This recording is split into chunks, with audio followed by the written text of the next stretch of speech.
Welcome to CASA's Training and Checking Systems Industry Briefing session. My name is Greg Imlay. I'm a Senior Standards Officer with CASA in the Standards Department. In the background is on this presentation is Andrea Tame, who is who works for the Operational Implementation Branch. She's just popping up there, and she's going to disappear in a second, but she'll be lurking nearby to take questions and answer questions should you put them in. So I'd just like to go through a little bit of housekeeping. So how this session will run, unfortunately it's PowerPoint, but I won't be having too much information on the PowerPoint. It will mostly be me talking. Mics and cameras off, please, if you to save bandwidth. And I'll pause for questions at suitable times. And if you want to ask a question, just raise your hand. If you're new to Teams, it's up in the middle of the top bar. Raise your hand.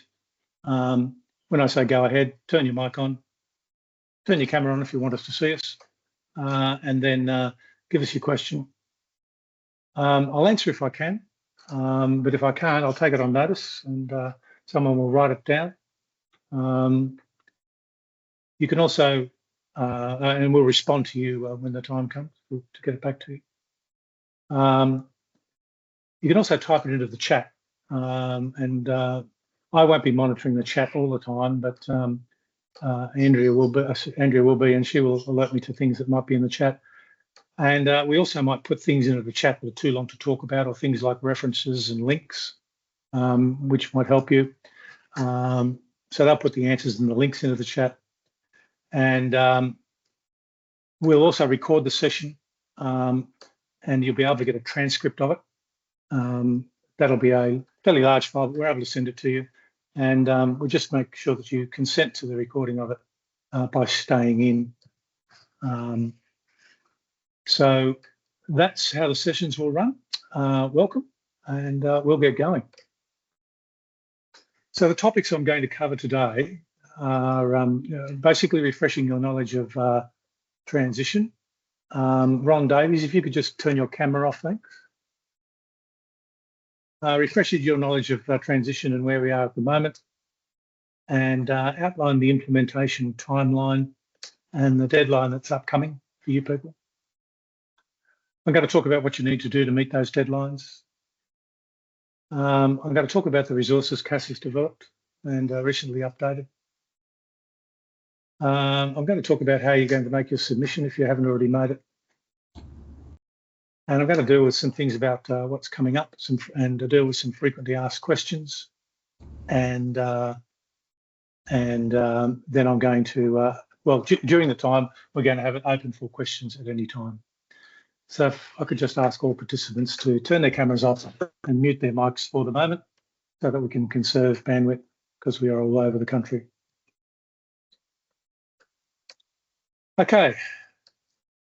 Key events and actions that happened prior to us starting this brief. I'm going to go over this because it makes a little bit of sense to you about where we are now.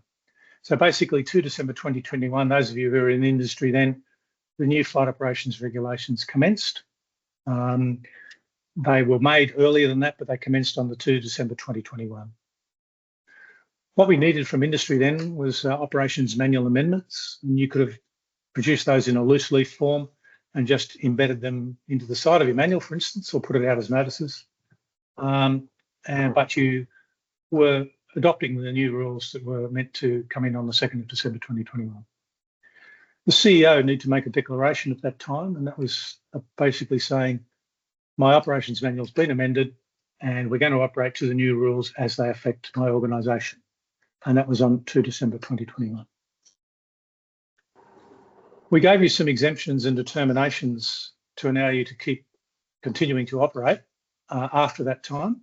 And in particular, they were about training and checking. Basically, at that stage, you were required to comply with the new rules, and by sending in your CEO declaration, we were taking it from you that you were complying with the new rules, going past that 2 December 2021 date. What happened then was After that, we wanted you to put all your rules into the Expeditions Operations Manual. Welcome, whoever that is. Harry, if you could just mute your mic and turn your camera off, thank you.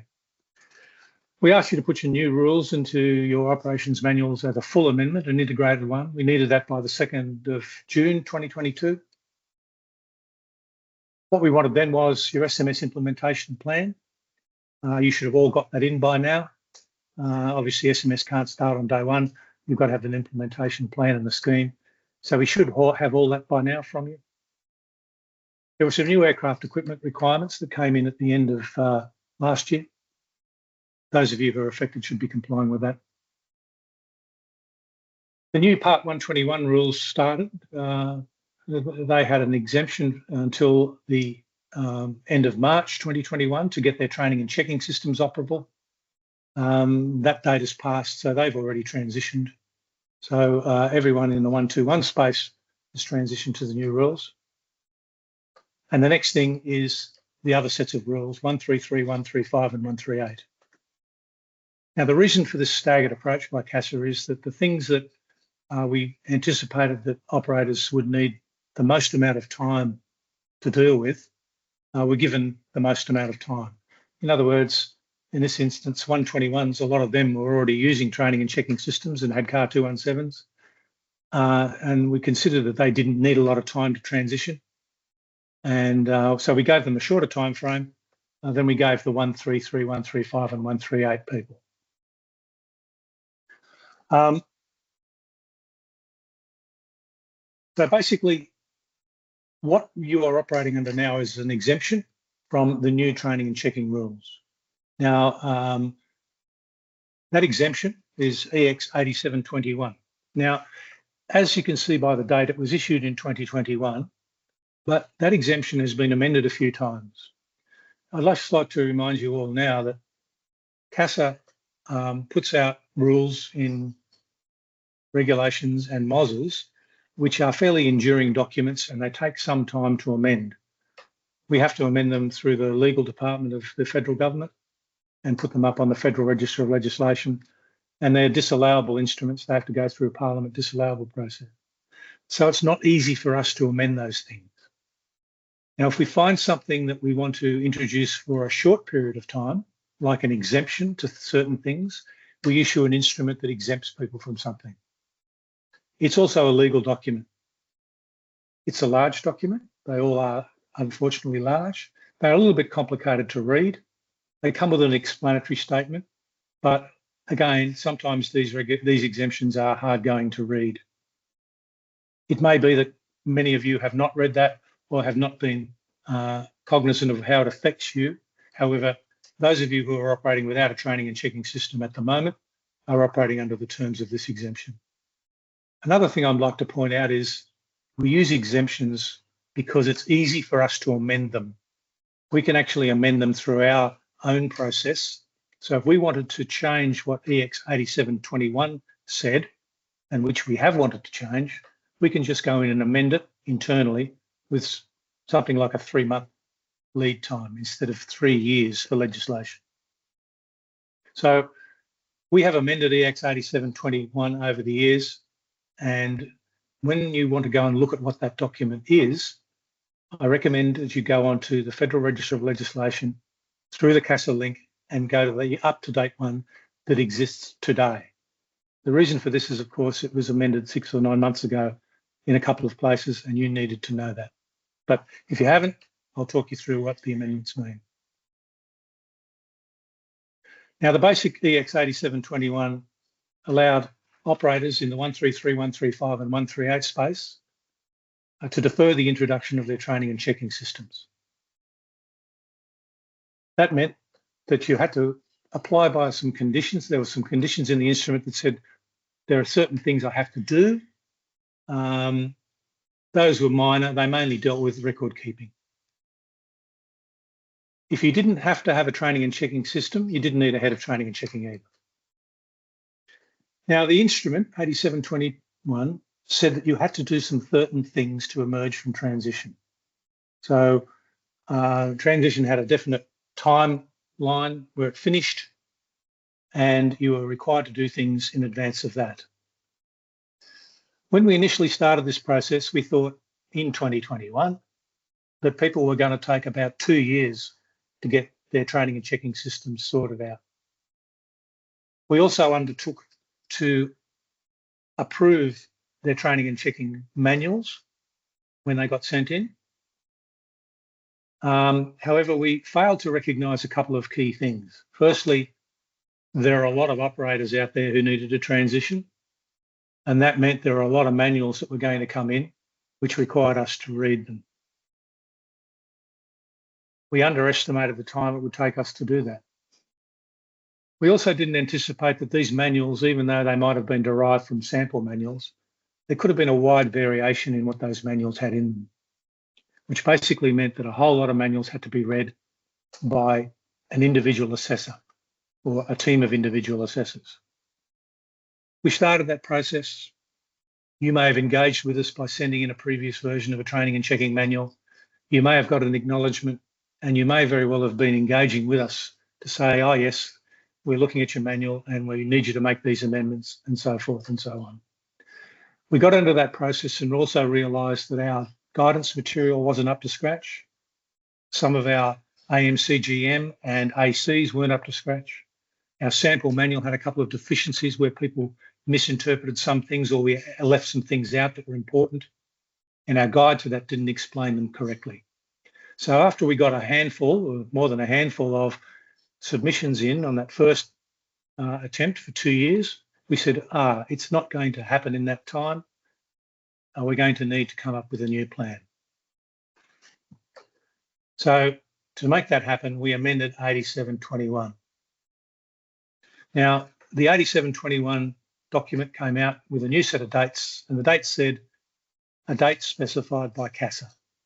Now, that was to give us some breathing space to fix up our guidance material, to fix up our processes internally, to refresh our sample training and checking manual, to refresh our ACs and AMCGM, and to develop our back office processes on how we would deal with these submissions and how we would deal with 320 odd operators who are going to transition.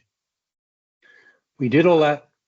We worked out that we could choose a time coming ahead that was going to be a suitable time for us to do this, and we recently emailed everyone with those dates.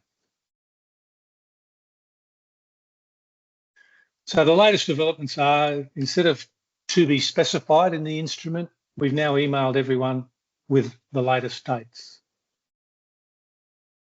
So we've told you that the submission date is now the 31st of August 2024.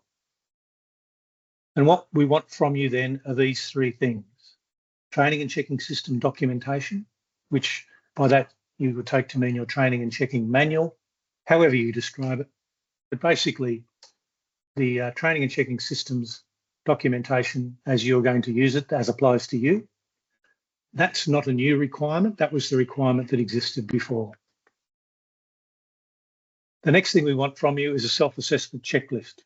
That is a new requirement, not particularly onerous, but it will have a major advantage in the way we and you deal with these submissions. The next thing we want from you is your head of training and checking nomination. We need to know who that person is going to be. I'm just going to turn my camera off while I have a sip of water. If anyone's got any questions, now's a good time.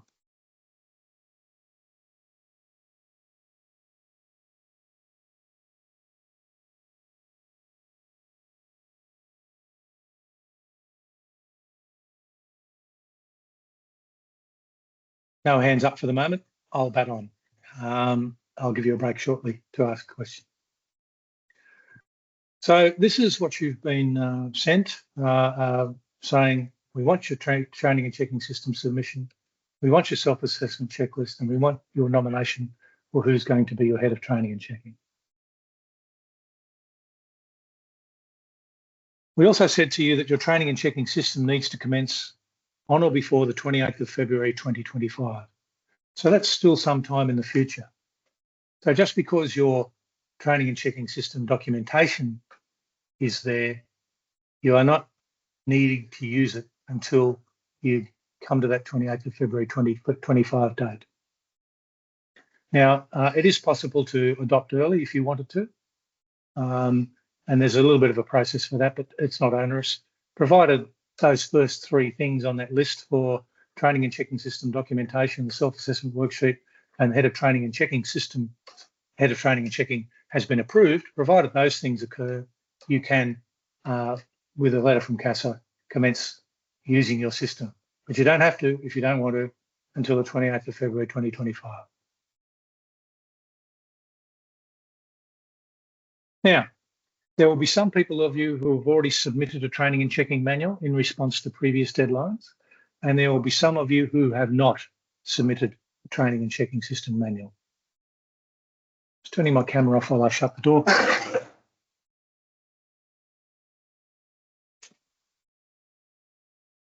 That's better. So there'll be some of you who have submitted and some of you who have not. So those of you who have submitted, this is the one you need to pay attention to, but some of it will apply to you. So if you've already sent your manual in, you may have got a response from us, you may not have, but regardless of that, we paused the assessments of the manual that you sent in. And as I said before, we've made changes to our material, particularly our guidance material. If you've used the sample manual, we've changed that around a little bit, not too much. And we've also changed the some of the assessment guidance in the guide to the sample manual. We sent you an email saying, thanks for your submission, and here's what you've got to do. Now, you may not necessarily need to resubmit the entire manual, but the thing you're going to have to do is you need to check that your submission reflects your operation. Now, the reason for this is that a lot of manuals, for instance, our sample manual, and for instance, a manual you might get from a consultant, or a manual you may have got from your previous operation, may have included things that you don't do. For instance, it may have included, if you're a helicopter operator that doesn't do low-level photography, it could have included things on low-level photography. If you're an air transport operator who doesn't operate multi-crew, it may have included things on multi-crew. Or conversely, your manual, if it's a generic manual or if it's a sample one, may not have included things that you actually do. The same two examples exist. If your operation does low-level photography and airwork, it may not have included support for that. If you do multi-crew operations, it may not have included support for that. So all we're saying here is that any manual that you've got from any source needs to be checked by you to make sure that it meets the things that you do. Now, CASA, even though you've got an AOC or a certificate from CASA, we don't know exactly what you do on a day-to-day basis because we just don't. You are allowed to do operations within a certain scope of things, but we don't know exactly what you do. The only way we're going to find out what you do in the training and checking space is by looking in your manual. So your manual needs to reflect the things that you do. So even if you've got a generic manual, or even if you're using the sample manual or getting one from a manual writer, you need to make sure it meets your requirements. Now, we've given you a tool to do that, and that's this self-assessment worksheet. I'll put up a screenshot of that self-assessment worksheet in a minute, but basically it's a mechanism by which you can check that your manual has got everything you need. That's something that you'll need to do. It won't take you that long to do it, and it will identify what areas of your manual, if you've submitted before, might need amendment.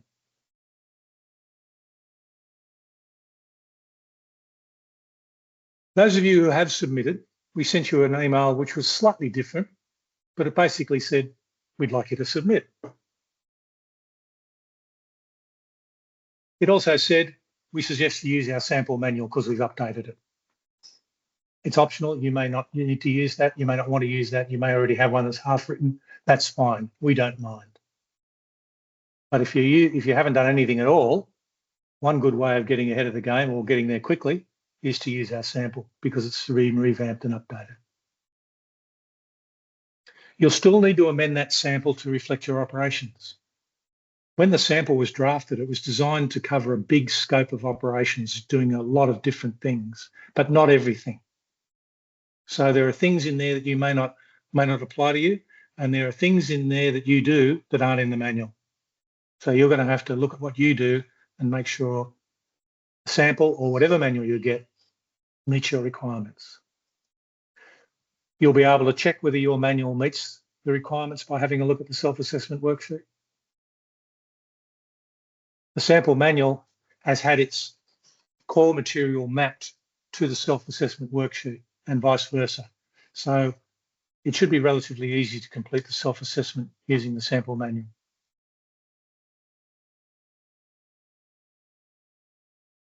So the sample manual, as we said, it was designed to suit a sort of a fairly modest operator, but it has all the material required by legislation, but it may not have all the detail that's required by you.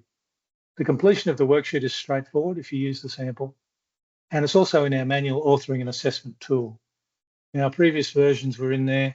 Those of you who use the MAT system for your normal manual, you may notice that the MAT tool had a gap in it in volume 4, which was reserved for the training and checking system content. The MAT system now has that volume 4 to go in there as a drop-in thing to go in there to make your manual complete in MAT. If you haven't used MAT before, you're welcome to use it for your entire manual or just the training and checking one. We have people available to help you with that. It's free. Now, there are other ways you can develop a manual, or you could have developed a manual. You could do it yourself from our guidance material, which is now much improved, or you could use a consultant or a manual writer. But regardless of who you use, that self-assessment checklist must be signed by you. And by you, we mean the accountable person, which is the CEO. So basically, that self-assessment checklist is a promise that you've got everything in your manual that you need. Now, after you submit that manual, the self-assessment worksheet, so basically it's an assurance that your procedures address the training and checking requirements for you. The accountable person will need to sign off on it.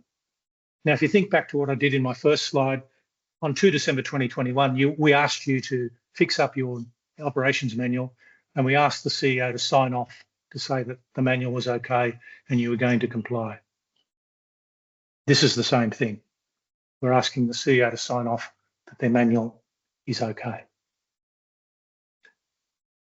Straightforward if you use a sample manual, as I said. You probably might not be able to see this on your screen, but this is an online document and it's available in paper. It basically quotes, this is one page out of the self-assessment worksheet. I don't know whether you can see my cursor or not, but it's should be showing the legislation reference in the left-hand column, a question. In this case, does the operator's exposition include training programs to cover these things? And a place for you to put the document reference. In other words, where is it in your manual? And if it's not in there, a comment why it isn't in there. You may have more than one reference. So there's a series of questions on this self-assessment worksheet that will require you to hunt down the reference in your document and fill it in and put any comments in there as necessary. Once you've done that, CEO needs to sign off on it. Now, why, you say? Well, I'll get back to that in a minute, but basically, again, this is the promise from you that the stuff is all in there where it needs to be. Now, the other thing we need you to do is nominate a head of training and checking. Now, a lot of people may have thought that this means an extra person in their organisation. It doesn't necessarily need to be another person. If you're a small organisation, it could be your head of flying operations or your head of operations or your CEO, someone like that. If you're a small organisation that doesn't plan on doing too much training and checking, and your existing personnel have enough space to be able to do it, by space I mean brain space, I suppose, and flight and duty time if they're pilots, and capacity, and maybe you have some systems that might help you with this. If they have the ability to take on the head of training and checking role, you could nominate them. The head of training and checking role is a management role, basically. There are some minimum qualifications and experience that are needed, but basically, if you have a look at the legislation, it's all about managing the training and checking system. The head of training and checking does not need to be a training and checking pilot. It's nice if they are, but they don't have to be. They need a knowledge of how that works, and it's obviously useful if they are, but they don't have to be. You don't always need another person. If you've got a lot of training and checking happening that you didn't do before, and we know that most of you probably do some training and checking anyway, but not maybe formalised. But if you're going to suddenly be faced with doing a lot more after the 28th of February 2025, you may need to get another person nominated for that position if you feel the person won't be able to do it if they're already doing something else. Now, there's a training package available on the CASA website under the Aviation Works program to do the head of training and checking training, and that will help you for an assessment because you will need an approval for that head of training and checking. Now let's go through what approvals you might need. Now you're going to submit a training and checking manual to us, but we are not going to approve that manual. Now there's a couple of reasons for this. Firstly, the manual is a framework for how you're going to do things. You're not going to be starting to do that until February 2025. And I'll talk to you in a minute about you may not even commence to do much of it on the 28th of February anyway. But you are going to be sending us a CEO declaration to say that my manual is complete, just like you did on 2 December 2021. We may engage with you when you do your self-assessment worksheet if we feel like the self-assessment worksheet hasn't been done diligently or hasn't been done effectively or has got things missing. But we won't approve your training and checking manual. Now, one thing we do need to approve is your head of training and checking. The reason is that that's a key person under the Act, and there are certain things that we have to do to issue them with an approval. If there's someone who is known to us, like an existing HOFO or a WHO or a CEO, and they have the suitable experience and qualifications, that approval process may be as simple as a desktop approval, a desktop assessment and an approval. It may be very well a phone interview if there's someone we don't know about. But one thing we're going to be asking that head of training and checking nominee is what's in your manual and how does your manual work? So the person who does that assessment, self-assessment worksheet should probably be your Hot C nominee because then they'll know what's in their manual and they'll know how the system operates because that's the most important thing, that the head of training and checking is the person who manages the system. They're not going to be able to effectively manage it if they don't know what's in it. So we suggest that the Hot C nominee does that self-assessment worksheet. So that's, for most people, that would be the only thing you will need approval from. There is one other article which I'm going to briefly touch on here, and I'll cover it later in the presentation. But if you want to train your own staff to do non-normal exercises in flight, if they're not Part 61 people, you have the ability to do that. And if you're going to want to do that, you're going to need to put a course in, and we're going to need to approve that. This is entirely optional, and it's unlikely that many people will want to do this, but it's allowed for in the regulations. And if you want to do that, you're going to need approval for that part of your training and checking system. Don't be alarmed about that. I will talk about that later in the presentation, but most people will only need to send us their manual and send us your Hot C nomination. I'll jump back to that in a minute. Now, what we've done, I'll pause and have another drink if anyone wants to, I'll turn my mic off for anyone.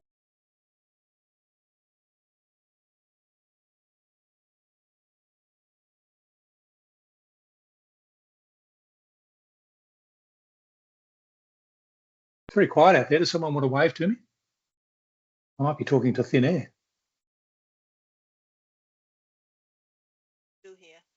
Great, thank you. Thanks.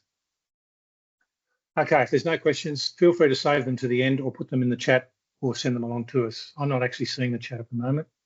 Let me have a look. What is a non-normal exercise? Good question. I'll come to that in a minute. Felicity, thank you. We've also got John with a question as well. I didn't see that one. So he's just got his John. hand raised. Oh, sorry. Sorry, John, go ahead. You might need to turn your mic on.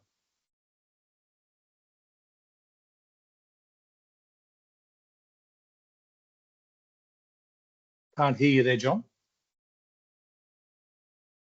Yeah, my apologies. It was a technical error. Got you now. Wave and I put my hand up instead. Oh, okay. Sorry. Okay, got you now. Go ahead. Yes. No, it was just I was doing a wave rather than raising my hand. Oh, okay. All right. I'm waving back. Thank you. All right, I'll keep going on. So when we went away and paused the assessments, we went to work on some of our material, basically all of it, and we rewrote a lot of it where it was needed. The stuff that we've got out there now is a sample training and checking manual. It's been revamped. If you used a previous version, the later versions of that may still be okay, but you're still going to have to need to do that self-assessment worksheet and figure out whether there's any of the things in there that don't meet your requirements. So you're still going to have to need to do that. So go and have a look at it if you've used a previous version. There are new versions out there. You could choose to use the new one and just resubmit it if you wanted to. There are two versions. One of them's just got flight crew members and the other one's got flight crew members and air crew members and cabin crew members. Any of them are going to need some customization to suit your operation. The content generally meets the self-assessment checklist, but it's not specific to you, it's generic, so you're going to have a look at it. But that's the simplest way if you haven't submitted to meet the submission requirement. And it's also replicated in MAT. So the sample manual you can download in online versions, or you can use the MAT system, and the content is identical.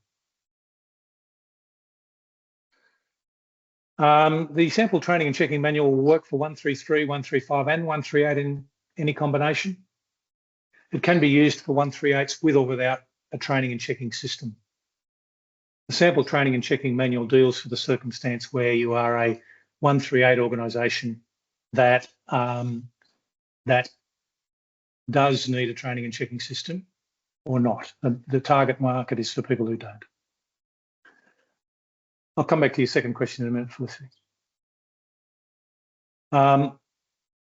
There's a choice of preambles as you can put in your manual about which bucket you fall into, 133, 135 and 138 with or without a training and checking system. So if you're 138 operator, you might need to have a quick look at what that preamble says about that. We've updated our AC. This is the main AC, 119.11 and 138.02, and that's the main AC on training and checking systems. We've updated it to include a whole range of stuff that wasn't in there before. Things about how you could do checks, don't have to do checks in every type, how you could do checks over multiple types at multiple times, how you don't have to do checks at the one time and place, those sorts of things. We've also got a section in there on how you could derive content to make training courses to train your own people to do non-normals, which I'll come to in a minute. We've also updated the AC for 138 to talk about those operations and how training and checking affects them. Now, frequently asked questions is my next little bit, and I'll start on the first couple of questions. Firstly, I'll come to non-normals in a minute. What qualifications do the hot C need to hold? The HOFO, okay, I'm not quite understanding that. The head of training and checking system qualifications, they're in 119. Your question says, I was told that the HOFO does not need to hold an instructor's rating. No, they don't. And nor does the hot C. I'm a little confused by that question, Felicity. Maybe we might need to take it offline, or I will send you the links. What I will come to in a minute is non-normal exercise, if that's okay with you. I think and correct me if I'm wrong here, Felicity, but I think the query is probably because we're talking about having personnel in the organisation that have preferably an FIR, FER rating to do those non-normals airborne versus that hot sea. Okay, yes, all right. Look, I'll get to those, the non-normal things and what the implication of instructors' ratings are in a minute. Don't worry, I'll get to it shortly. While we're paused, has anyone else got a question for the moment? Otherwise, I'll keep rolling on. I'm conscious of time here. Don't want to keep you too long. Okay, moving on. Some frequently asked questions. What's going to come after 28th of February 2025? Well, you're not going to need to recheck all your current crew. Obviously, the 28th of February 2025 is just a line in the sand. It's got nothing to do with competence or proficiency. So in other words, if I was competent at doing something in January 2025, I'm still likely to be competent at doing it in March 2025, and the check doesn't fall over at the end of February. Obviously, the industry wouldn't cope with having to do everyone's check again on the 28th of February. There's just not that many checkers or trainers out there, and there's no need either. For instance, a typical example will be is these instruments haven't come out yet. They've come out for 121, but they're about to come out for 133, 135 and 138. They'll say things like, well, if I had a 2011 at the end of at the end of 2024, the new one is called a General Emergency Training and Competency. My old 2011 ran out in a year after, in other words, ran out in December 2025. The transitional instrument will say it will count for the new one until December 2025. In other words, if the people were working for you at the time and they were pilots who were cleared for unrestricted line operations on the transition date, 28 February 2025, then they will be taken to have met the new requirements that are equivalent for periods of time afterwards.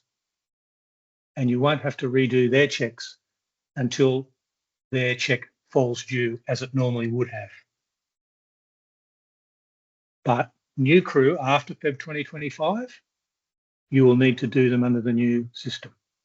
But everyone who you've got on board on that date, you don't need to recheck. New ones, got to do new checks and new training. Pretty simple. Those instruments will appear soon. Again, they will be complicated instruments. However, we will be presenting you with some guidance material to explain how they work. In concept, it just means the things that counted before will continue to count after. So the concept isn't simple. Is quite simple, sorry, but the detail is a little complicated. But that's basically going to be the effect of those things. The rules do not require CASA to approve any of your training and checking personnel. Now, operators are allowed to generate their own training and checking personnel to do certain things, or they can use other people. But we don't get the opportunity to approve those pilots. This training and checking that you do with your training and checking pilots is managed by you as an operator. You need to put them in the exposition, but it's a non-sig change. You put their name in there and what they're allowed to do, but you don't have to get CASA approval before you use them. Okay, so you don't have to wait for us to come back to you to say it's okay for you to use them.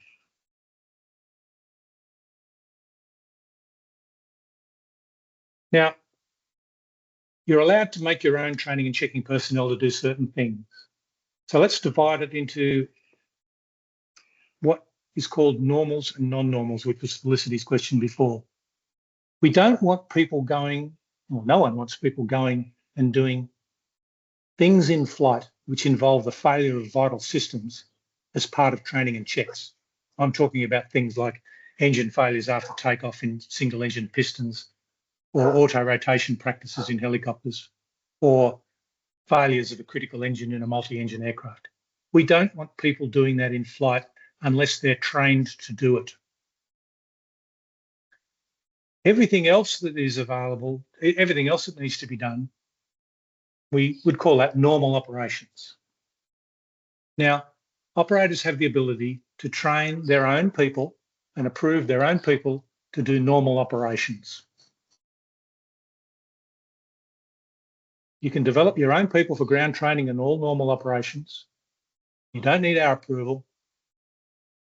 You just need to follow the process that is in your training and checking manual.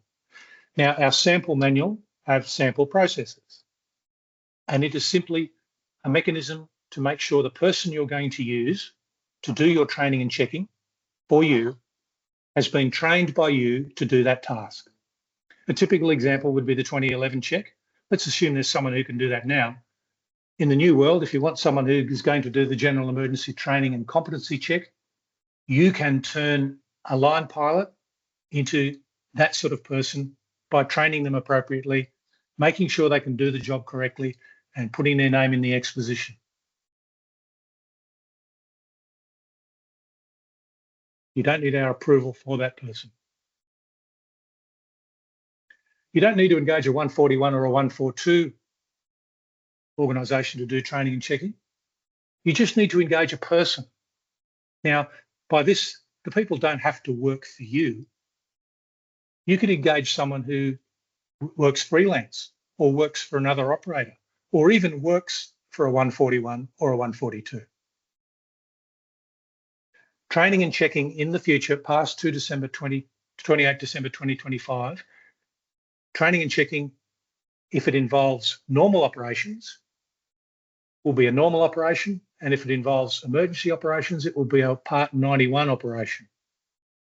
It won't be under your AOC. Now, the only time you're going to need to have a special person to do a normal operation training and check flight is the line check.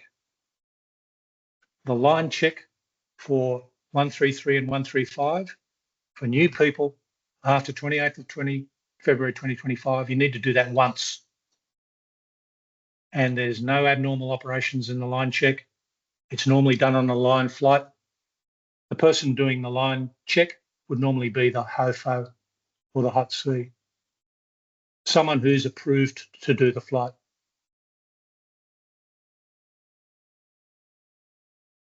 So this is all for normal operations. Now, training and checking flights in future will require non-normal operations. CASA has a definition for non-normal operations, and Andrea will put up the three exemptions and directions instruments where these definitions are contained, but it's pretty simple. It basically says a non-normal operation is where something happens where a failure of a vital system is simulated. And a vital system is something that can adversely affect the safety of the flight. A simulated engine shutdown, a simulated, I don't know, hydraulic failure in a helicopter that has that as a critical system, something like that. So training and checking flights will need some emergencies, non-normal operations, to be simulated in flight to carry out the operation.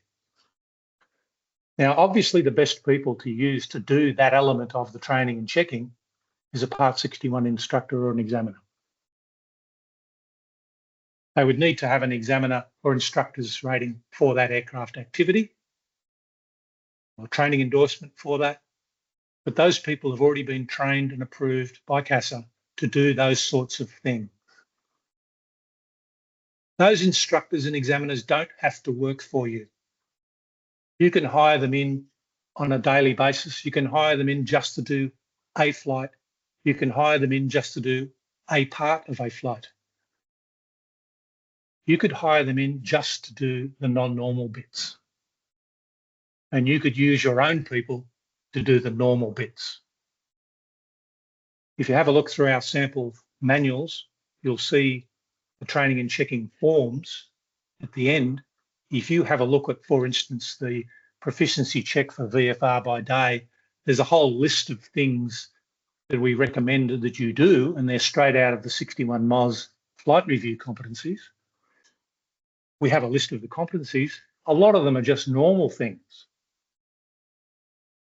Some of them are non-normals. You will need to have someone like a Part 61 examiner to do the non-normal stuff, instructor or examiner. But you'll still have to, if they don't work for you, which they probably won't if you're a small operator, you have to train them for the task. And training may just mean familiarity with the way you do the check, familiarity with your exposition training and checking system manual, familiarity with the way you do the check and it is in scoring it, familiarity with the check sheet itself and the paperwork, those sorts of things. But you have to work out who those people are, what they need to do that non-normal stuff for you in your aeroplane.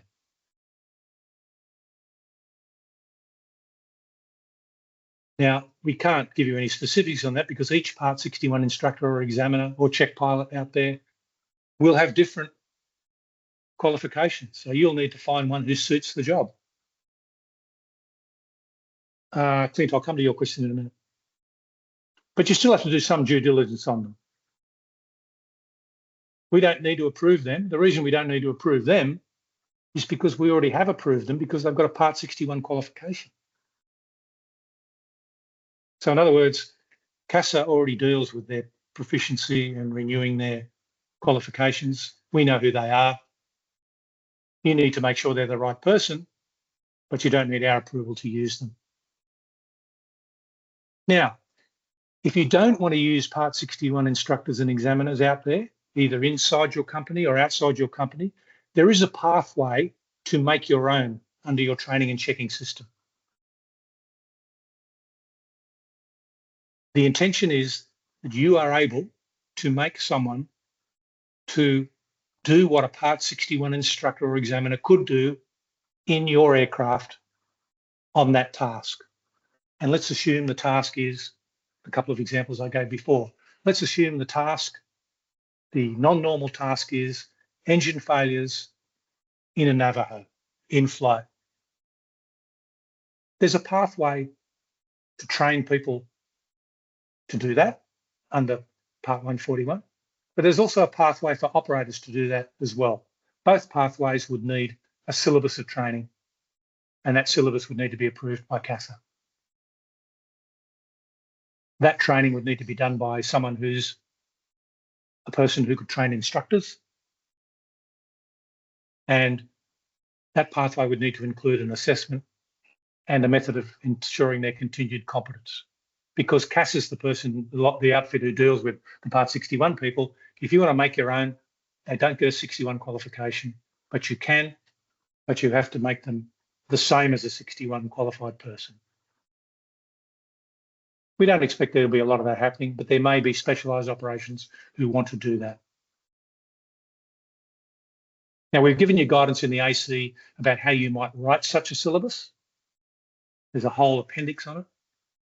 And we haven't given you lesson plans, but it's going to need to be down to that level if you wanted to do that. You could submit that with your current submission, or you could submit it at some other time. But in any event, we would need to assess that syllabus and approve it if you wanted to go that path, but most people may not. So approval for the course you wish to use to internally train these sorts of people. That's what non-normals mean.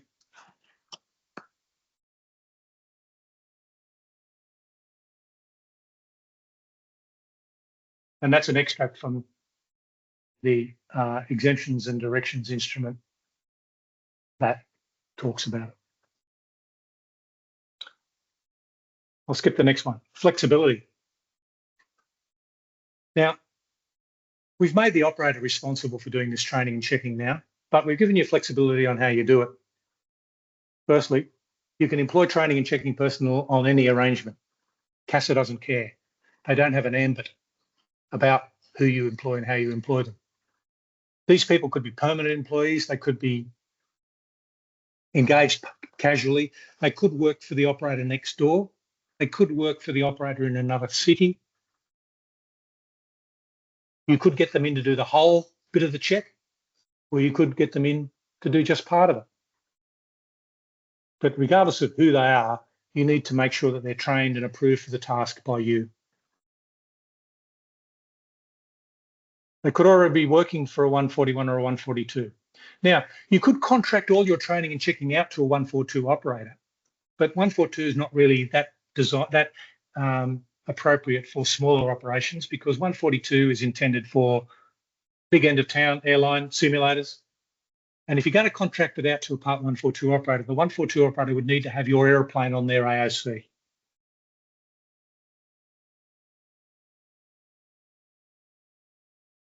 There's no need for the training and checking pilot to be online with you in most cases. By online, I mean authorised for unrestricted line operations. The only time they would need to be is for the line check. But all the other stuff, where there's no passengers on board, they don't need to be a pilot working for you because the flight is under Part 91.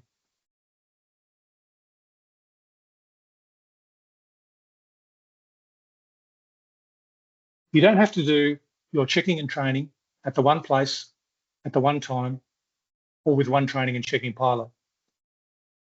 For instance, I'm transmitting to you from Darwin today. If I've got a particular check that I want done in Darwin on my peculiar aeroplane, because I need to do it in the aeroplane, I've done the normals myself. Let's assume I'm not a Part 61 person. I've done all the normal stuff, and I've said, oh, well, okay, I just need that person to come up. I need someone to do the non-normals in that XYZ Mark II, because it's a different aeroplane. It's the only one in Darwin. So I get someone from down south and I get them on a plane coming up here, and they're about to step on the plane, and suddenly my XYZ Mark II breaks down. Oh, what can I do about that? Well, I've already done the normals. The only bit left is the non-normals, and I've got the training and checking pilot trained and checked to do it. Why don't I just do it somewhere else? If they come from Melbourne, well, I'll get them to go and find an XYZ Mark II in Melbourne and get them to do that bit in that aeroplane. As the head of training and checking, I am able to manage that. So it doesn't have to happen in one place. It could happen in a variety of places. It could happen over more than one flight. And it could happen with more than one training and checking pilot, provided that the training and checking event has all of the things needed by your system completed in an appropriate time. We normally say about 30 days. But that's up to you to manage. Lee's got your hand up. Do you want to talk, Lee?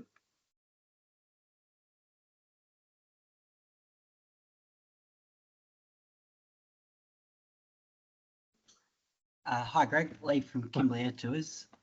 Lee, how would you envisage this working in hiring a pilot, for example? So here in Kununurra, we want to, in order to hire a pilot, we're going to want to know they can do the emergency side of things. How would that work from that point of view? Okay, your training and checking pilot could be wherever that person comes from. You could develop a training and checking pilot to do all your training and checking for you in some other place in your aircraft type. Okay, yeah. And you could authorise them. You, as the hot seat, could authorise them to do that training and checking for you. Nominate them in the exposition. Detail what they can do for you. They probably won't be able to do the line check, which you could probably do yourself, but they could probably do all the other stuff. Okay, yeah, I'm thinking behind for the line check that we have 60 odd pilots turning up in Kununurra each year for a job, so they're coming through, and in order to give them a job, usually it involves seeing them pretty much do everything they've done in a commercial to get their commercial license. And so obviously we're wanting to see that happen in order to hire them, and then so we'd have to be giving that responsibility to that outside person to come back and say yes, that they've passed that check, or they've met the requirements you've asked for. Yes, basically they present with their minimum mandatory qualifications from CASA, And you as the operator needs to take them to the level of being a pilot for you. So you need to design a system to develop the training for them for the task you want them to do, and get your own trainers and checkers to deliver that training and checking to them. Yep. However you do that is up to you.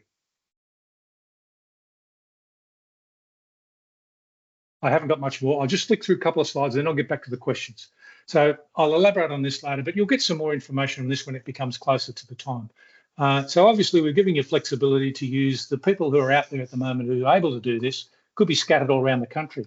They may not be in your place at the one time. So you will need to make some arrangements if you wanted to use those people, and you have the flexibility to do that. I've got 2 more to go. If you've got pilots who are flying more than one type, you may not need to do a check in every one of them. Now, the mechanism for looking at how this works is detailed in our guidance material. We've got some examples there. I urge you to have a read. There's nothing stopping you to do a check in each type, but if there are similarities between types, and our guidance material, particularly the AC, talks about how you could manage not having to do that if you didn't want to.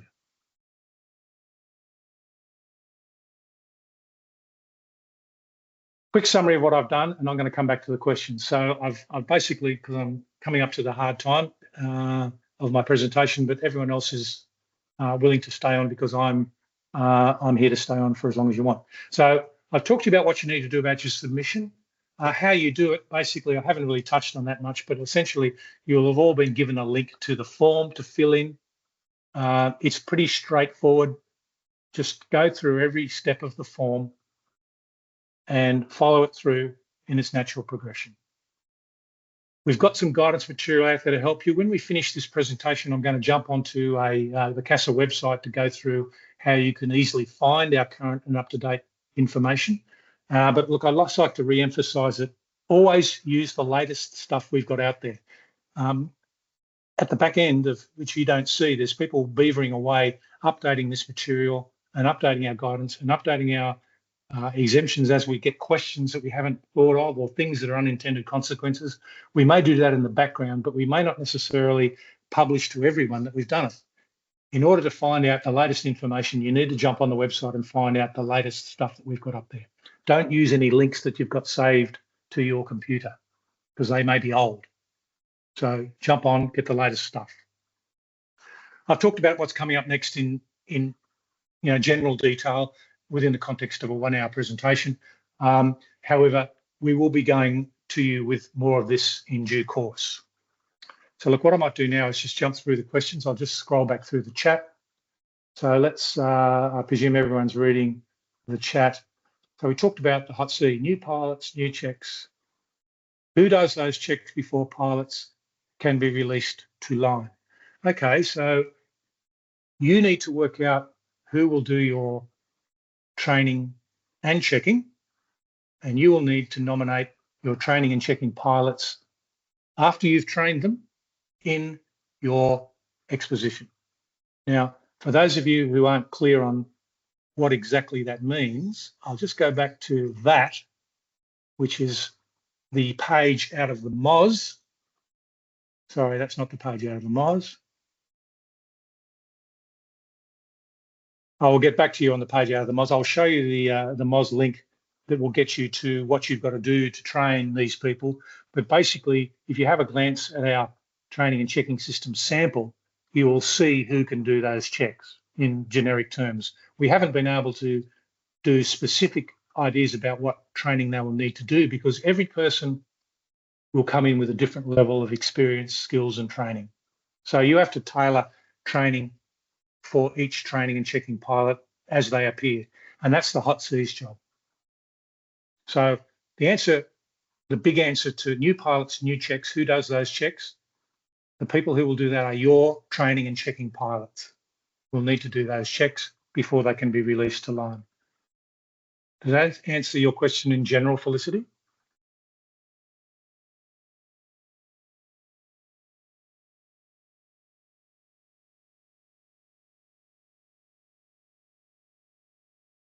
May not be listening, but anyway, look, Felicity, if you want to get back to me with a yes or no on that, perhaps put it in the chat. I'll talk to you at length later on if you like, or I can talk to you offline. Clint, is there a way to get specific FIR quals to be a TNC in the operation? Flight instructor rating qualifications are Part 61 qualifications managed by CASA. To be a training and checking pilot in your operation is a qualification issued by you. Not necessarily a qualification, but an approval issued by you on the basis of their qualifications, experience, any training you may give them. So the FIR system manages their formal 61 qualification. You manage the training and checking system they will do for you in your operation. So in a sort of an aside there, if you wanted to get someone trained by a 141 organisation to be able to do non-normals for you, you could ask the 141 organisation to give them a flight instructor rating with a class rating endorsement. Because they don't need to have a 3-2 or a 1, do they? They just need to be able to do the things associated with that class, multi-engine, single engine, as applicable. If you want them to do instrument rating, training and training and checking for you, they need to be an ME or an MEIR. But they don't need 3-2-1 because they're not sending someone solo for you. They're just doing your check for you. Felicity's got another question there. So just to put this into perspective for an operator like us who only works remotely, we need to get a Part 61 instructor or similar to travel to our remote base to check a pilot because we can sign the pilot off. No, you don't. You just need to get the Part 61 instructor or similar to do, you can do all of it if you like, but you could need only do the non-normals. And you need to get your pilot and you need to get an aeroplane that's equivalent to the one you're using, but it could be anywhere. For instance, if you're a 210 operator and you want to get someone to do the non-normal bit, which involves engine failure after takeoff in a 210, you could get any 61 instructor. After you do due diligence on them, they need to have a single engine class rating and the design feature endorsements and a training endorsement for the single engine class. And you would need to make sure they are recent and current, as it says in the MOS. Yeah, 61 qualified, yeah. 210 qualified, yeah. Recent, yeah. Trained by you, yeah. Well, look, I could train them to do my check the way I want them to do it. But if you're in Kununurra like Lee, you could get them to do that in Sydney in the nearest 210 they could find. It doesn't need to be your aeroplane. It's a Part 91 flight. There's going to be no passengers on board because there's emergencies being carried out. So it doesn't need to be one of your airplanes at your remote location. You could choose to do that if you wanted to. The only thing you're going to have to do at your remote location for a new pilot after the 28th of February 2025 is to do a line check. The rest of it, you could do wherever you wanted. The next thing, what concessions, if any, have been made while we have a pilot sitting around waiting until an appropriate person becomes available? Well, that's up to you. You could not have them turn up until they were trained, if you wanted. You could, I don't know, get your training person in at regular intervals when you had a critical mass of people to train. That's entirely up to you. But you don't have to do it in the one place at the one time in the one aeroplane, nor in your aeroplane. So you've got flexibility. I'll move on. E.g., I want to be a trainer and checker for non-normals, but I don't have an FIR of an FER. There is a pathway. Yes, there's two pathways. The first pathway is go along to a 141 school and ask them to give you the minimum qualification to be able to do that for that thing you want to do. Let's use the 210 engine failure example. So you could present yourself to a 141 school and say, I want an FIR to do single engine class rating, and the only thing I'm going to do is engine failures after takeoff in a 210. They may or may not offer that, but there is a pathway for them to do that for you. Now, if you want to do it inside your own organisation, inside Clint's organisation, whatever that is, you would have to develop a course to do that. And that course would need to include, you know, the usual things that a flight instructor generic course would be, but specific to doing that thing. Now, I've given you some guidance in the AC about what that course might look like. So that's the second pathway, but that pathway inside your organisation only works inside your organisation. For that person, for instance, you. It's not a transferable qualification. You can't take the ability to do that to another organisation. You can't take it out as if you're a 61 qualified person. It's only for your organisation. Luke has another question. Can PRL, I presume recognition of prior teaching and learning, used in developing these courses? Well, it has to be. Okay, so anyone doing a, for instance, okay, if it's a non-normal exercise, you could send us a course. If you wanted to do it internally to Luke's organisation, only for Luke's organisation, Luke's organisation can send me a course or send us a course that sets a level of an entry level for a person to join the course. And that entry level might be already held check pilot and training positions in background and airlines, blah, blah, blah, blah, blah. Now, by the way, if they've already got a 61040 approval to do that in that aircraft type and class, they won't need any of that. They're already approved. But if you want to make your own, you could set that as the entry level. Then your course may only need to be quite abbreviated. But you could do that for yourself if that's what you want to do. But if you don't, you can use the pathway I mentioned to Clint before and send them off to a school, and that school will use recognition of prior learning as well and slot them in where they need to. There's no point in the person going and getting taught to send someone solo if you only want them to do IFR in a multi-engine. Doesn't make any sense. Okay, Felicity. So we hire a pilot, we get them to be checked in a non-normal activity in the city where the aircraft is located and instructors rated. Yeah, the instructor would have to be trained and checked by you and approved by you to do that role, but that's fine. The pilot then moves to remote base. The candidate is not suitable for remote work. Well, you aren't going to let them go to that remote base before you do a line check because you have to. If you have done the line check and you find them no longer competent, well, you follow your process for someone who's no longer competent.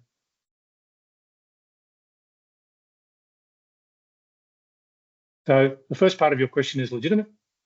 You can go and get them checked by an approved pilot that you've approved, an approved check pilot, wherever you want to, and you at Hot C controls how that check is done, and you manage the check, and the proficiency is done by that pilot who you've trusted to do that check.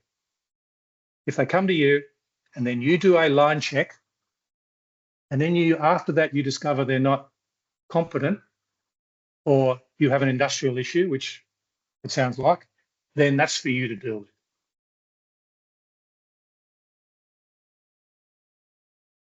I'm just scrolling down. Any more questions? Now, Letitia, I think you've got your hand up and I haven't answered it. Lee, you've still got your hand up, sorry. Is your hand now down? Or you've got another one? No, sorry, my hand's down. I just didn't realise I had to put it back down. Sorry. Okay, Letitia, your turn. Hi, Greg. I'm Hi. a bit specific. I work in Moorabbin for an operation that does 135, 138, 141, 142. Yep. In terms of the abnormalities, my question was in relation to the examiners. As you know, examiners are split into different approvals anyway, like the PPL, CPL, multi-IFR. Yep. If I were to use an examiner, what would be the approvals they would need as an examiner to be able to do that for, let's say, single engine day or multi-engine day? Okay, if you have a look at the instrument numbers that that my friendly colleague is going to put up at the end, 84, 85 and 8621, it specifies that the flight instructor or flight examiner needs to have a training endorsement or an examining endorsement in the type and class. Okay. Okay, that makes sense. Thank you. Yeah, that's not nothing unusual. Yeah. Any more? Okay. Has anyone else got any hands up? Let me just. Any more? No. Okay. So if Letitia's hand comes down, is there any more for any more? Right. We've trouble. Yes. So Andrew's got some trouble uploading the reference document to this chat. We'll email you after the presentation finishes. We've got all your emails. We will email it to you. If you want a copy of the presentation, it's a big document. Sorry, if you want a transcript, it's a big document because it's just it's an MP4, I think, of the transcript. So it's quite big. I'll have to work out a way of getting that to you. But look, if you could just engage with us on the chat that you want a transcript, we'll work out about how to get to you. Someone else has got another hand out there, and that's Luke. Is that your old hand or you got a new one?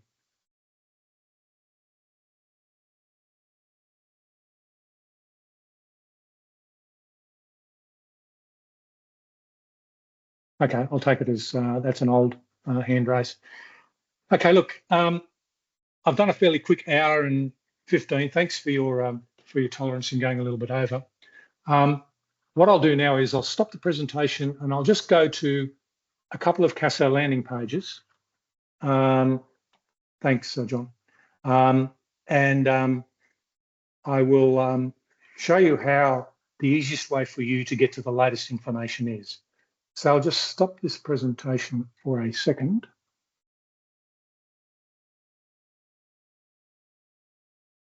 Just while you're doing that too, Greg. So yeah, we apologise. For some reason, it's not giving us the option to upload the document with the links into the chat, but Luke's going to be sending out the emails to you with that document, and it's got all those links to those documents that Greg's been referring to. There was also a question in the Q&A from Andrew. If an operator has a 135 and a 138 approval, can the training and checking manual be combined, or must they be separate manuals? So I responded to that. They can be combined, and the sample training and checking manual makes provision for that. The only thing I'll just advise you is with the 138, if you don't require a training and checking system or voluntarily adopt a training and checking system for your 138, in your manual, just have something in there just to clarify that you're not adopting a training and checking system per se for your 138, noting that there are some training and checking activities that still need to be conducted under your aerial work certificate. And again, the best reference for that, I'd just advise you to go and have a look at the guide and the sample training and checking manual, and there's some example text that you could even if you've got your own manual and you're not using the sample, you could just lift that out of the sample and use that in your own manual.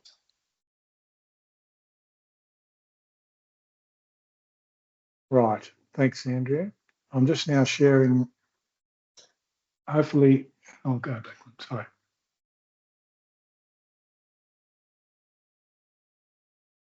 Okay, so those of you who are looking for the, are you seeing that CASA website page? Someone put a hand up? Yep, we can see it. Okay, thanks. All right, so you jump into CASA and you're a 135 operator, so I stick in 135 in the what I'm looking for box, and you open that up and you go to this one here, Part 135, air transport, small aeroplane. This has got, it may show an old date there, but it's actually just this is the landing page, what we call a landing page. So you go into there and you get this. So this is where everything is about 135. The status, the effects, the legislation, legislative instruments, non-legislative guidance, supporting related rules. So scroll through this. There's the rule. That's the savings transitions. That's the things that say old things count for new things. These are the legislative instruments. The MOS is one of them. The supplementary directions instruments, 8521, and that's the one where you'll find the definitions for non-normals and the things you need to do about getting a training course together to do a non-normal, not training someone up to be a non-normal trainer and checker. That's the main exemption instrument, recently amended. and will continue to be amended as people fall off, you know, as these items here eventually disappear. So it'll eventually go down to nothing, but at the moment it's still sitting there. But again, it commenced on the 2nd of December, but it's recently been updated. So you need to keep going and looking at that from time to time. There's a few more there. There's one about 121Z there. Now there's non-legislative instruments as well. An amendment for 135 manual standards. There's guidance material, and there's 14 bits of guidance material. Recently been amended. AMCGM. Guide to the Operations Manual, recently amended. The multi-part AC for ELTs, the AC for transitioning, and that's the main one that we've recently amended.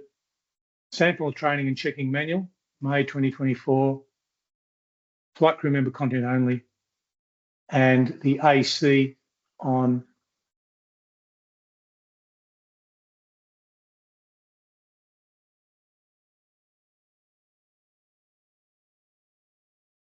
the main AC. Why aren't I seeing the main AC there, Andrew?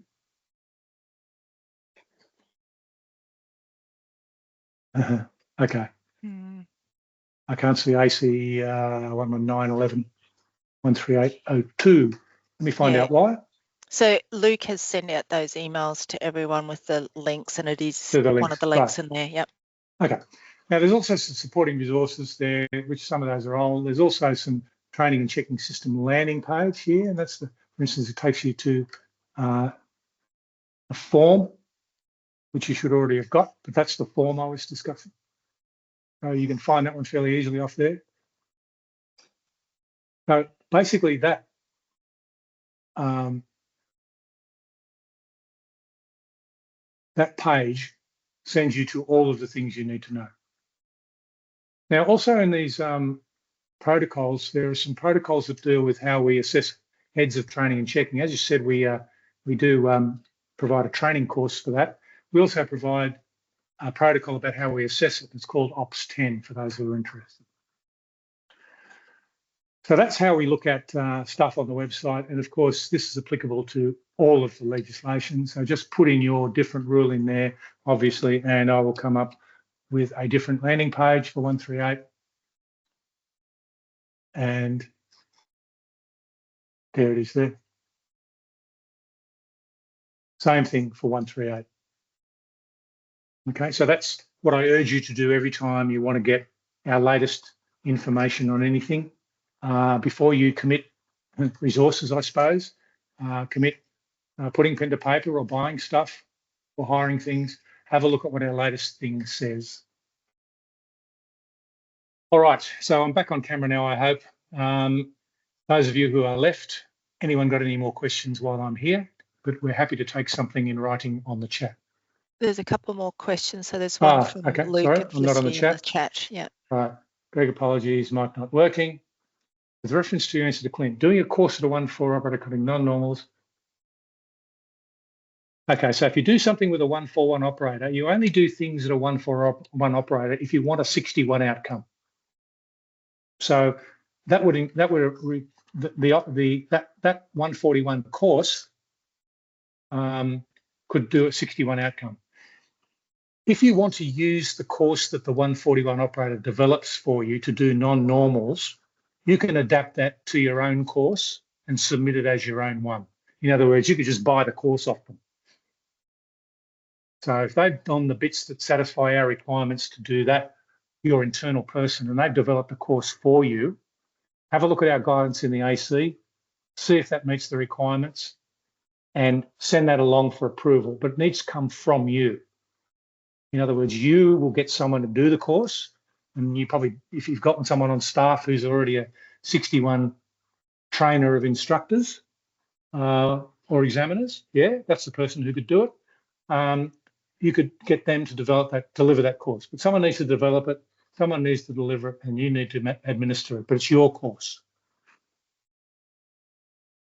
So this business about meaning they haven't conducted a full IR, they will have done an FIR just with the ability to do that thing if they choose to offer that to you. And it would normally be the things you do during a class rating training endorsement. Felicity again. So I'm guessing a pilot who progresses from a 182 to a 210 would need to be signed off by the person carrying out the non-normals. Yeah, now, what happens here is that the head of training and checking would need to have a look at someone who was released for line operations in a 182 and work out what was different, what was critically different in the 210 before they could say that they were competent in all the things on the form in the 210. Now, to do that, the best way would be to get two forms, one with the 182 competency signed off and the 210 form in blank, and mark down which ones could be considered to be fulfilled. Some things could be low-level flying, reversal turn, instrument flying, HFNTS, stuff like that could cross over to both. Obviously, one has a retractable undercarriage and one doesn't. So the head of training and checking would need to determine whether or not they would need to do something else in the 210 in the air to cover that competency. Now, the head of training and checking would also need to determine whether the non-normal, let's assume it's an engine failure, whether that competency would cover them in the 210. Now, you get to choose whether that's correct or not. Now, I'd say the other way around would be a given. If they could do it in the 210, they're likely to be able to do it in the 182. If they could do it in the 182, maybe they could do it in the 210, but it would depend on the individual, depend on their skills, experience, and their time on type and whether they'd find any other things. But bear in mind, the check pilot is signing that off on behalf of the training and checking system managed by the hot seat under the responsibility of the CEO. So everyone up to the top via the training and checking system and the form and the hot seat needs to be certain that that tick that goes in that box is done appropriately. The right person does the right check, and it might need another flight, but the right person assesses that person as competent in that element of the check in that aircraft type. But we can't predict exactly what operators will do there. But it's fairly obvious that if you had an operator, a pilot jumping from a 182 to a Baron, well, you'd need to do a whole bunch of the check in a Baron. But the 182 to 210 case, well, maybe you could work out what you needed to do extra for the 210. And it may only be desktop, or it may be a flight, or it may be part of a flight. But you are the ones who need to choose that. That answer that, Felicity?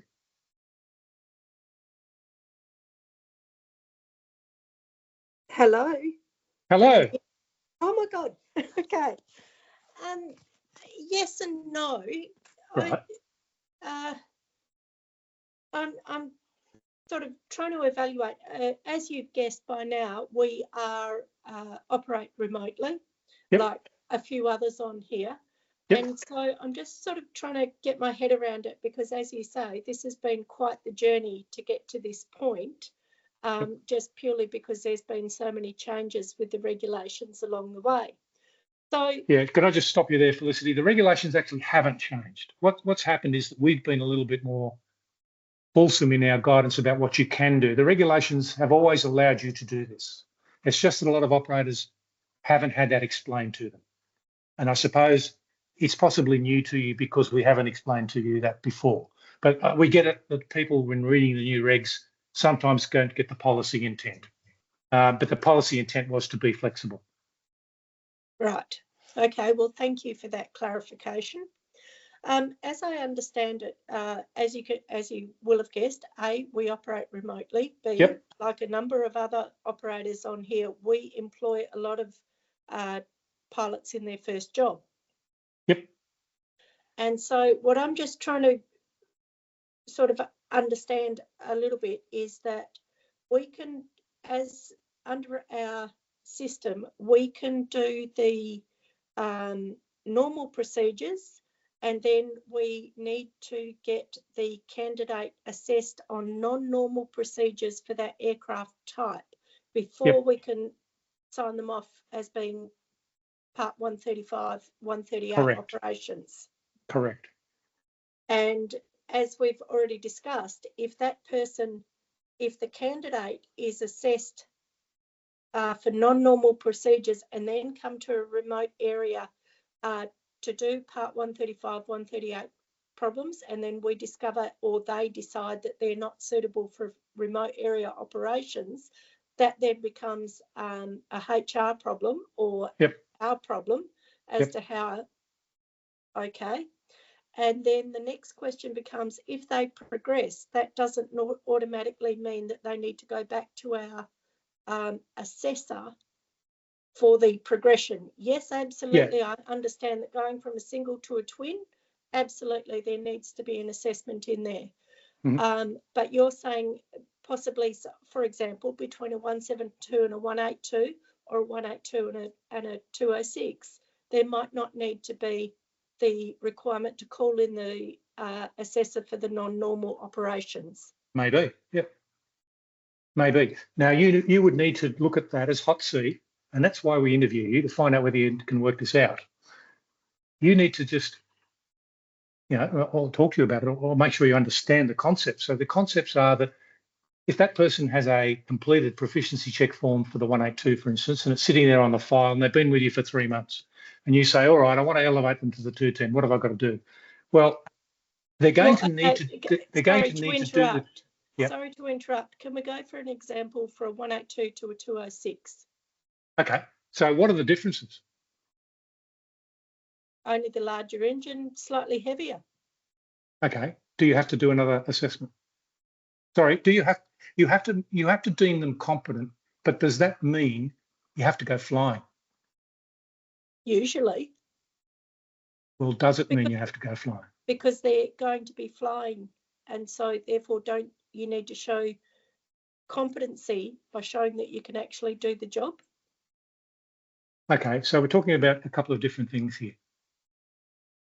Inside a class like you're talking about, and with aircraft that are substantially similar, they will need to have at the end of the day a form that has, because if you have a look at our samples, they're per aircraft type, right? So they'll already have a form in there for the 182 where they've done all the stuff for the 182. And you say, all right, we now want to put you onto the 210. What are we going to need to do? Well, you're going to need to do whatever conversion training you need to do on the 206, okay? Which would seem to me to be things like fuel injected, bigger airplane, slightly heavier, different weight and balance, stuff like that. So you may very well need to address those things. Now, they may be in the realm of normal ops. You may choose to say, well, I don't need to do non-normals in that, because if they can do the non-normal in a 182, they can do it in a 206. If that's what you choose, you don't need to do it. But if you choose to do it, you need to do it. It's on you. Now, if there's an aircraft with completely different characteristics, you may choose to go and do parts of it in the air again. Like if you suddenly got a, I don't know, Cherokee Lance or something. But inside types and classes which are quite similar, you get to decide where the similarities exist, but you will still need to get a check pilot to sign off on the form or the 206. But some of the competencies may have been demonstrated in the other one. Okay, so we need to get a check pilot to sign off on the competencies. So for us as a remote operator, we've still got to, we can't then do anything with that pilot until they've been signed off as competent. But relating to one of my earlier questions, I'm guessing that these assessors, as a contractor, there might be some delay. Yeah, but it doesn't. Only if you're importing someone to do the non-normals. But if you've chosen the fact that there are no non-normals, one of your own check pilots could do it, couldn't they? If it's all normal ops, couldn't your HOFO do it? What do you do now? At the moment, we do assessments, and depending on the aircraft type, depends on who does the assessment. Okay, well, why wouldn't you use the same people and just make them check pilot?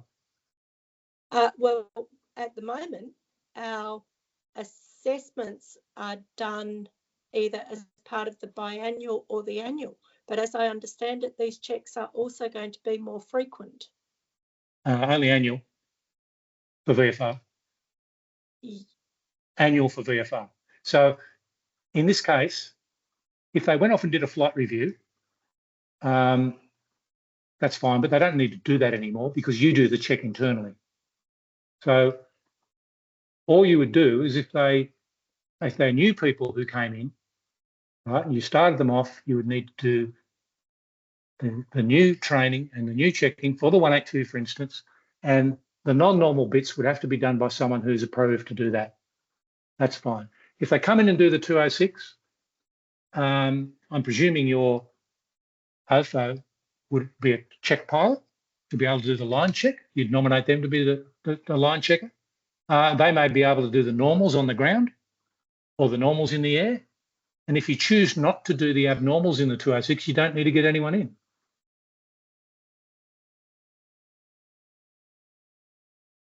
But how then would they be signed off on what is currently the 2011?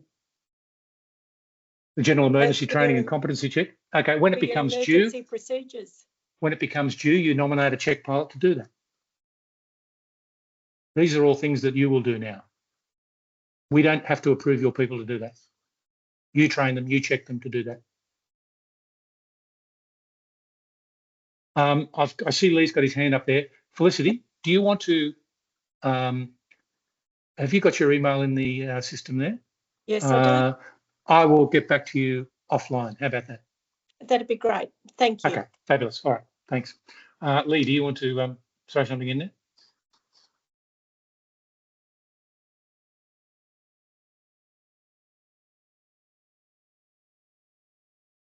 I've just put a snip from the 135 exemption 2, just has the definition of a non-normal exercise, specified training and check too, just so that we're clear about what we're talking about with that. Okay, fabulous. Could I just get you to email me Felicity's email in case I don't have it? Thanks, Luke. Lee Rawlings, do you have your name up? Hand up?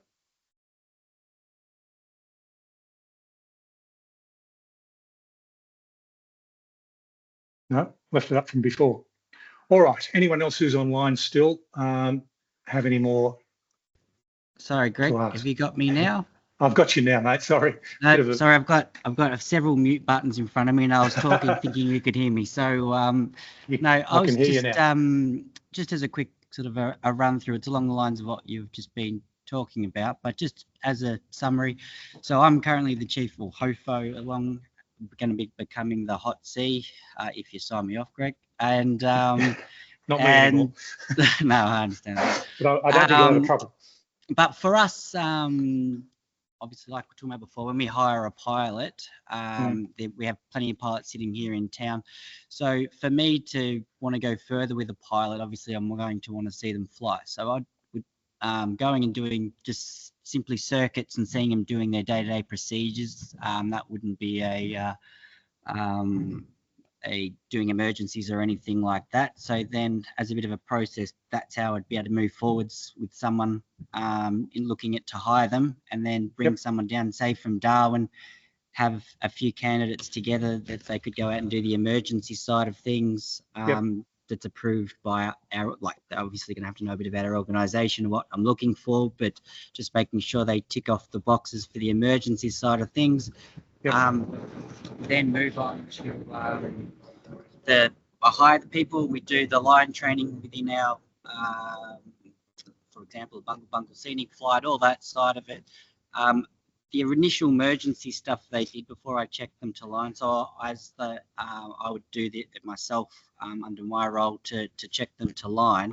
With the initial emergencies they did when I was looking at hire them, satisfy that need moving forwards? I feel like it would from what we've talked about, but Yeah, look, yeah, you can do them in any order you like. However, Yeah. when we talk about proficiency in emergency procedures is a time limited perishable skill.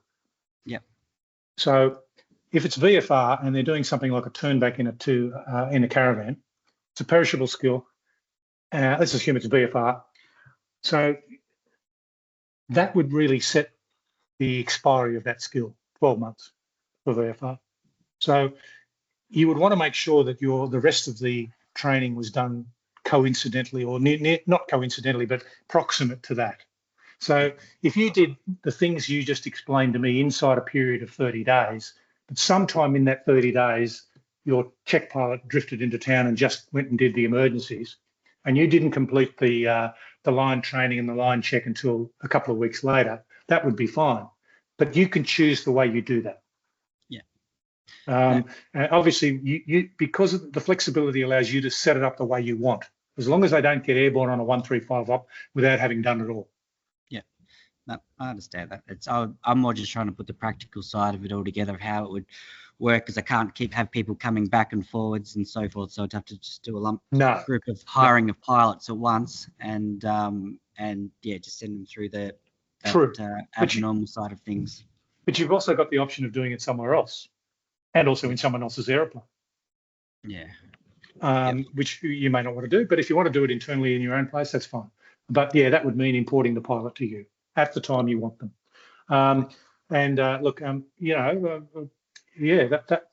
there's an expectation that that's what happens kind of now anyway, but it's kind of may have to be a little bit more rigid about your hiring cycle. Yeah, no, it's the hiring side that I see the issue with more, just from where we are, because as responsibility and all that sort of stuff and owning the business, I'm going to want to make sure personally that they're at scratch. So handing that over to someone else I haven't had to do before, but it's more just pilots are coming through for a job, not at all at the one time typically, and you're wanting to be able to hire the right person when you can. Well, look, that's right. Well, look, the scene may change where operators may tend to be more preferential to people who've already been vetted, perhaps, but at the end of the day, you're just going to have to adapt to the fact that there's a time period you're going to have to do that in. If you can't do it all, you've got to work around what they're going to do for you, and set your expiry date on the basis of when that perishable thing happened, the most important perishable thing. Okay, thanks, Greg. No problem. Okay. So Lee's putting his hand down, I presume. So look, Andrew's put up an email for the transition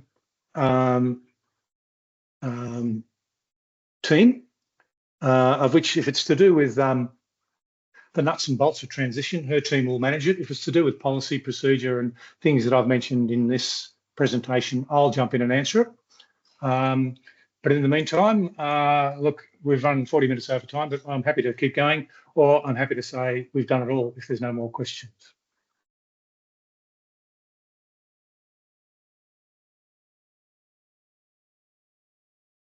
Thank you John. Thanks very much. Look, I really appreciate your interaction. If you've got questions, keep them coming. We don't know we've got something wrong, if we've got something wrong, unless you tell us, because we aren't you people out there operating. So feel free to fire something at us if you don't understand, or you think we might have missed, or you think we might have got it wrong, or we may not have explained it clearly. Keep that sort of thing coming at us. But look, we've got some time. We will be getting some more information to you as time goes by. So the first thing I might urge you to do is to get the submission in and get your hot C candidate up to us. And the sooner we get onto that, the sooner we can get that hot C approved, and then we can get on to doing things like helping you out with further guidance material and stuff like that, should it be needed. So look, I'll sign off now. Thanks very much for your attendance, and we hope to see you out there sometime. Thanks, Felicity, Lisa, John, Lee, everyone. Thank you.